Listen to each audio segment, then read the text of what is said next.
दोस्तों ये कहानी कंटिन्यू है। अगर आपने इसका पहला पार्ट नहीं देखा तो वो देख ले।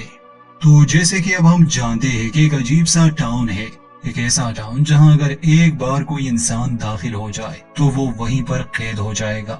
रात को वहां दरिंदे निकलते हैं जो इंसानों की तरह दिखते जरूर है मगर असल में वो कुछ और है। वो टाउन में रहने वाले लोगों का शिकार करते हैं, उनके शरीर के टुकड़े टुकड़े करके। सवाल ये है कि आखिर ये कौन सी जगह है, ये लोग जो यहाँ रह रहे हैं इन्होंने निकलने की कोशिश अभी तक क्यों नहीं की और इन्हें यहाँ कितना समय हो चुका है। अब तो जिम का परिवार भी यहाँ फंस गया। रात हो चुकी थी, याद होगा आपको, जिम का एक्सीडेंट हो चुका था, आरवी उलट गई थी।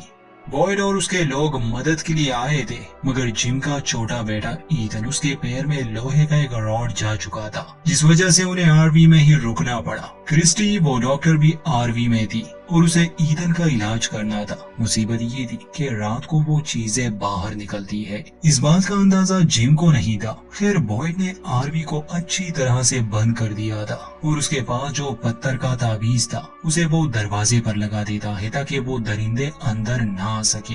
ईथन को दौरा पड़ा था मगर क्रिस्टी ने उसे संभाल लिया। बॉयड देखता है कि वो दरिंदे धीरे धीरे आरवी के करीब बढ़ रहे हैं। ये इतने चालाक होते हैं कि इंसान की कमजोरी का फायदा उठाते हैं। जैसे वो आवाज लगाते हैं कि हम मदद के लिए आ गए तो जिम कहता है कि वो लोग वापस आए, हमें बाहर जाना होगा।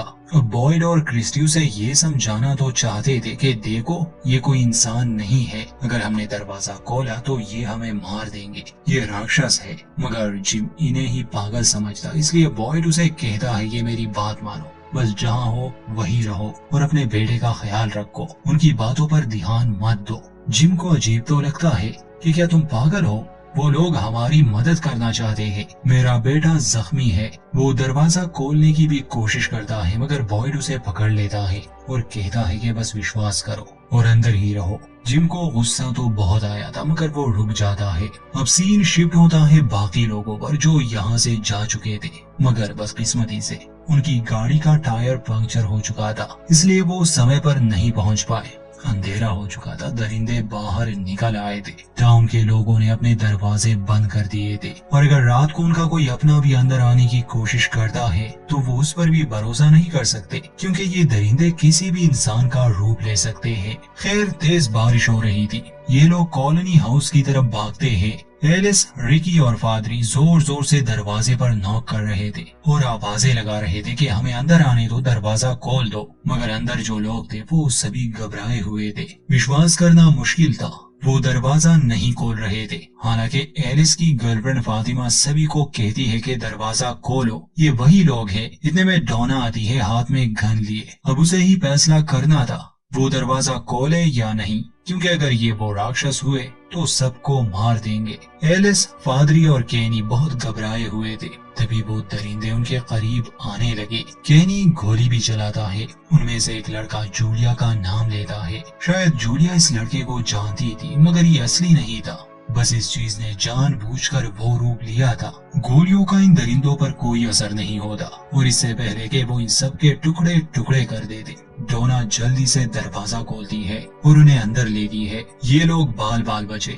अंदर आते ही डोना इन नए लोगों को गन पॉइंट पर करती है और कहती है कि घुटनों पर बैठ जाओ। हालांकि एलिस, फादरी और केनी डोना से कह रहे थे कि इसकी कोई जरूरत नहीं, ये इंसान ही है। मगर डोना गुस्से में कहती है कि ये प्रोटोकॉल है, इसलिए टेबिथा और जूलिया के हाथ बांध दिए जाते हैं और दोनों को अलग अलग कमरे में बंद रखा जाता है। आते समय जेड गिर गया था, उसके सर पर चोट आई थी और तब से वो बेहोश था, इसलिए एलिस उसे बेड से बांध देती है। ये सभी काफी परेशान थे क्योंकि आमतौर पर बहुत कम लोग यहाँ फंस जाते हैं और इस बार तो 2 गाड़ियां एक साथ आई। पिछले 3 महीने से यहाँ कोई हादसा नहीं हुआ था, कोई मरा नहीं था, मगर पिछली रात फ्रैंक की पत्नी और बेटी मर गए और अब इन लोगों का आना। टेबिथा को एक रूम में रखा गया था। डोना उसके पास आती है उससे बात करने, उसे समझाने कि आखिर यहाँ चल क्या रहा है और उन्हें यहाँ क्यों रखा गया है। मगर टेबिथा बहुत गुस्से में थी, उसे अपनी बेटी जूली की फिक्र थी।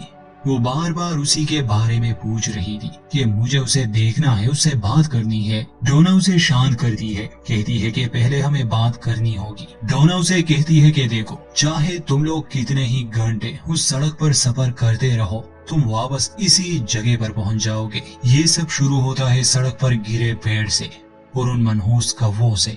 हम सब भी ऐसे ही यहाँ आए थे, हमें पेड़ दिखा, हम वापस मुड़े, मगर थक हार कर हम इसी मनहूस टाउन में पहुंच जाते। कुछ लोगों को यहाँ साल हो चुका है और कईयों ने तो यहाँ अपनी आधी जिंदगी काट ली। यहाँ से निकलने का कोई रास्ता नहीं और रात को वो निकलते हैं, वो दरिंदे। हम सभी यहाँ मिलजुल कर रहते हैं, एक दूसरे की मदद करते हैं। मुझे पता है मेरी ये बातें तुम्हें बड़ी अजीब लग रही होगी, इस पर यकीन करना मुश्किल है, मगर समय के साथ तुम सब जान जाओगी। जब पहली बार मैं यहाँ आई थी, मेरी बहन भी मेरे साथ थी। हमारी मदद के लिए यहाँ कोई भी नहीं था। हम कई बार इस टाउन से गुजरे, अंधेरा हो चुका था। हमने इन लोगों को देखा, फिर एक तो हमारी गाड़ी के सामने आया, बस हमें देख रहा था और हंस रहा था। मेरी बहन को गुस्सा आया, वो बाहर आ गई और मेरी आंखों के सामने ही उन दरिंदों ने मेरी बहन की चमड़ी उधेड़ दी, जैसे हम लोग किसी जानवर के साथ करते हैं। मैं हिल भी नहीं पा रही थी। तब मैंने देखा कि वो मेरी तरफ बढ़ रहे हैं,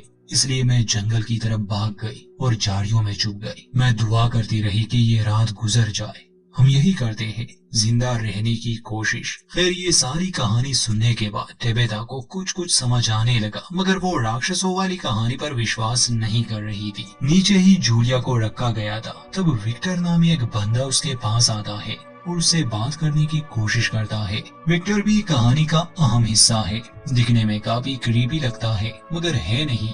जूलिया अभी से नहीं जानती, वो उससे काफी डर रही थी। मगर तभी फातिमा आती है और विक्टर से कहती है कि विक्टर, तुम्हें जो भी लेना है किचन से लो और यहाँ से चले जाओ, तुम इस बेचारी लड़की को डरा रहे हो। विक्टर वहाँ से चला जाता है। फातिमा जूलिया के पास आती है और उससे बात करने लग जाती है। कहती है कि मैं तुम्हारे साथ रहूंगी कुछ समय के लिए, ताकि यहाँ के बारे में सब समझा सकूं। फातिमा से बात करते करते जूलिया का डर थोड़ा कम हो जाता है। वो जूलिया के हाथ भी खोल देती और उसे अपना कमरा दिखाने ले जाती है। फातिमा और एलिस एक साथ ही रहते थे। कमरे में बहुत से ड्राइंग्स थे। फातिमा उसे बताती है कि ये एलिस का शौक है और वो तुम्हारी भी बहुत सी पेंटिंग्स बनाएगा। अब आरबी में फंसे लोगों को दिखाया जाता है। क्रिस्टी ने अभी तक ईथन के पैर से उस रॉड को नहीं निकाला था। बाहर दरिंदे आवाजें निकाल रहे थे। किसी तरह बॉयड ने जिम को ये बात समझा दी थी कि ये चीजें कितनी खतरनाक है, इसलिए वो अंदर ही रहता है। ईथन को भी होश आ चुका था, उसे काफी तकलीफ हो रही थी। अचानक से क्रिस्टी के दिमाग पर उन बुरे चीजों का असर होने लगा। ईथन के बजाय वो बाहर खड़े उन दरिंदों पर ध्यान देने लगी, जैसे वो कहती है कि क्या हो अगर वो अंदर आ जाए। मगर बॉयड उसे संभाल लेता है, कहता है कि क्रिस्टी मेरी बात सुनो, हमें यहाँ ईथन का इलाज करना है। कुछ देर बाद क्रिस्टी और जिम मिलकर ईथन के पैर से उस रॉड को निकाल लेते हैं। वहाँ टाउन में सेरा, जिसने उस लड़के को मार दिया था, अभी तक उस कमरे में थी। इसी हॉस्पिटल में कुछ और लोग भी थे, जैसे कि एक नर्स और केनी के पिता। उस लड़के को मारने के बाद सेरा दरवाजा खुला छोड़ देती है और खुद वहाँ से निकल जाती है। अब केनी को इस बात पर गुस्सा आया था कि एलिस की गर्लफ्रेंड फातिमा ने उस नई लड़की यानी जूलिया को छोड़ दिया। दोनों का झगड़ा होते होते रह गया। सेरा तो अपने घर जा चुकी थी। हॉस्पिटल का जो दरवाजा उसने खुला छोड़ दिया था, वो राक्षस अंदर आ चुके थे। वो सभी को बेदर्दी से मार देते हैं। जिम के परिवार के लिए ये भयानक रात गुजर गई। सूरज उगने पर आरबी से बॉयड सबको बाहर निकाल देता है। टेबिथा अपने पति और बेटे से मिलती है, उनके गले लग जाती है और रोने लगी। केनी जब वापस टाउन में आता है, देखता है कि हॉस्पिटल में सभी को बुरी तरह से मार दिया गया है। वैसे किसी को अभी तक ये पता नहीं कि ये काम सेरा का है। केनी के पिता की लाश भी वहाँ पड़ी थी, जिसे देखकर वो बहुत रोता है। वहाँ अपने घर में सेरा जब नहा रही थी तो उसका भाई देखने आता है कि वो ठीक तो है। सेरा उसके सामने रोने लग जाती है और कहती है कि मेरे पास और कोई रास्ता नहीं था, मैं मजबूर थी। और इसके बाद वो अपने भाई को सारी बात सच बता देती है कि उसने कल रात क्या किया।